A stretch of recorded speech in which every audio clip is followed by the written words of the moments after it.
દ્વારકાધીશ ને જય ઠાકર. ગાડી અહીંથી ફરવા લગાડી દે તો મેળો. હા જાય છે અમારા શાલાભાઈ અમારા ગામ ખો હા દીપાળીની એક આપણે અહીંયા ભરાય છે, એક અહીંયા ભરાય છે, બે ઓલકા ભરાય. અહીંથી મેળો ભરવા આવી પાય.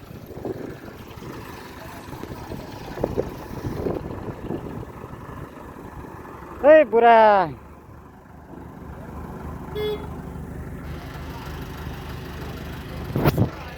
મેળો ભરવાનો ભાઈ હું ચાલો મળ્યું જય દ્વારકાધીશ ને જય ઠાકર. આજે ગાડી ભરવા આવી મેળો.